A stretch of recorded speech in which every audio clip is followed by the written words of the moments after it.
মন্দির ভিজিট করতে দেওয়া হয়। গতকাল লেট নাইটে এসপি হাওড়া গ্রামের তিনি আমার প্রাইভেট সেক্রেটারির মাধ্যমে অনুরোধ করেছেন যে উভয় সম্প্রদায়ের মধ্যে টেনশন আছে, উত্তেজনা আছে, আপনি একটা দুটো দিন ডেট বলেননি, বলে কয়েকদিন পরে এলে ভালো হয় বা পরে এলে ভালো হয়, সময়ে ওই এলাকা ভিজিট করতে চান। এখন পর্যন্ত তার রেসপন্স এসপি করেননি। এর আগেও এই ধরনের ইনসিডেন্ট গত 4 বছরে মানে আমি বিরোধী দল নেতা থাকাকালীন হয়েছে এবং অনেক ক্ষেত্রেই পুলিশের বাধাদান এবং অসহযোগিতার ফলে আদালতের থেকে হস্তক্ষেপ নিতে হয়েছে এবং এলাকা ভিজিট করতে হয়েছে। এটা সম্প্রতি মোথাবাড়ি, শামসেরগঞ্জ, ধুলিয়ান এবং মহেশতলা, রবীন্দ্রনগরেও আপনারা দেখেছেন। সেই পরিবেশ যাতে আরো খারাপ না হয়, পুলিশের পরামর্শ অনুযায়ী আমরা পুলিশকে বলেছি, এসপি কে বলেছি, আপনি ডেট নির্দিষ্ট করে জানান। আমরা ওয়েট করছি পুলিশের রেসপন্সের জন্য। এটা একটা দিক গেল। অন্যদিকে আমরা উলবেড়িয়াতে ভারতীয় জনতা পার্টির জেলা কার্যালয়ে আপনাদের সঙ্গে মিলিত হওয়ার আগে ভারতীয় জনতা পার্টির স্থানীয় মন্ডল সভাপতি রবীন সাধুখা সহ যে 7 জন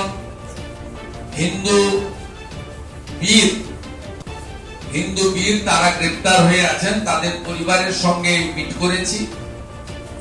ক্ষতিগ্রস্ত দোকানদারদের মধ্যে যারা এসেছেন তাদের সঙ্গে মিট করেছি এবং যে উকিলরা এই মিথ্যা অভিযোগ হিন্দুরা আক্রান্ত, হিন্দু মন্দির ভাঙলেন, হিন্দুদের রক্ত পড়ল, হিন্দু বাচ্চাকে কোপালেন, হিন্দু দোকান বেছে বেছে লুট করলেন, একটাও মুসলিম দোকানে হাত দেয়নি, এরা আনাজ পর্যন্ত লুট করে নিয়ে গেছে।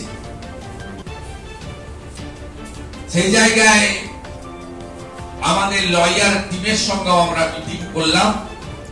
সুমন বলে যে 10-12 ঘন্টা অন্তর অন্তর জিজ্ঞাসাবাদের জন্য ডাকা হচ্ছে এবং ফিজিক্যাল টর্চার করা হচ্ছে। এই খবরটা উদ্বেগের। তাই আমি যে লয়াররা দেখছেন বিজেপি লিগ্যাল সেলের রাষ্ট্রবাদী লয়াররা, তাদেরকে পরামর্শ দিয়েছি অবিলম্বে মেডিকেল চেয়ে উলবেড়িয়া কোর্টে একটা পিটিশন করতে, এবং উলবেড়িয়া কোর্টের নাকি পিটিশন দিলেও রিসিভ করা হয় না। আমি বলেছি আপনারা মেলে দেন স্ত্রীকে, তারপরে যা করার করব, রাস্তা আছে। দ্বিতীয়ত, আমি স্থানীয় নেতৃত্বের ফোন থেকে ওখানকার ওসি যিনি আছেন বাউরিয়া, মিস্টার সুমন্ত দাস, তার সঙ্গে কথা বললাম। আপনারা রেপিস্টদেরকে ধরতে পারেন না, আর এই সুমনের উপর টর্চার হচ্ছে, এটা আমার কথা। আমি ওনাকে বলেছি, উনি অস্বীকার করছেন যে ওনার নোটিশে নেই। আমি বললাম এই কেসের আইও আছেন একজন, শাহজাহান বলে এসআই।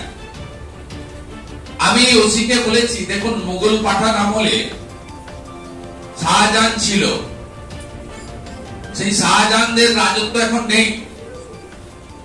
আপনার এসআই কে, আইও কে বলুন গণতান্ত্রিক ভারতবর্ষের সংবিধান মেনে তার যে ডিউটি সেটা করতে এবং পিসি চলাকালীন সুপ্রিম কোর্টের যে ডাইরেকশন আছে সেটা মেনে চলতে হবে।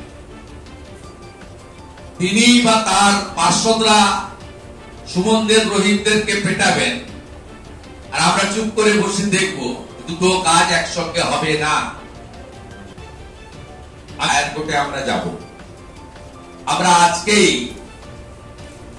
এদের মধ্যে যারা অর্থনৈতিকভাবে দুর্বল, তাদের সংসার যাতে তারা চালাতে পারে, তাদের বাড়ির আর্নিং মেম্বার যেহেতু জেলে, তার ব্যবস্থা পার্টি বিজেপির পক্ষ থেকে আমরা করেছি।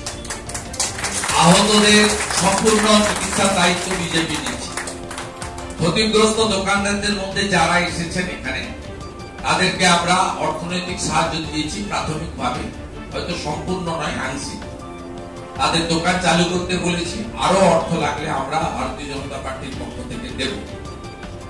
আমরা এইভাবে পশ্চিমবাংলায় হিন্দুদের ক্ষতিগ্রস্ত হতে, বিপন্ন হতে, হিন্দু জাতিকে কার্যত শূন্য করে দেওয়ার যে প্রয়াস মুসলিম লীগ 2 সরকার মমতা ব্যানার্জির নেতৃত্বে চলছে,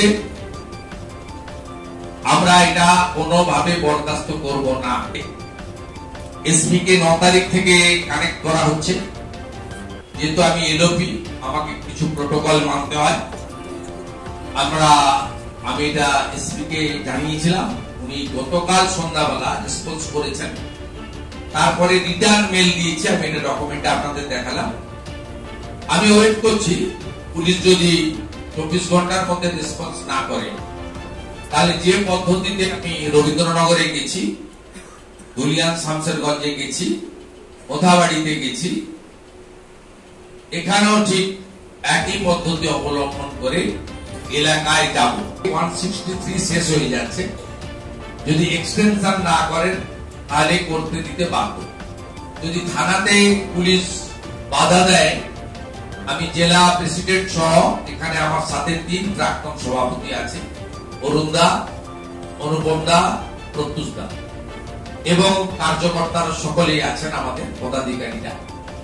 আমরা বলেছি যে আমাদের কর্মসূচি হবে, শান্তিপূর্ণভাবে হবে, গণতান্ত্রিক ভাবে হবে।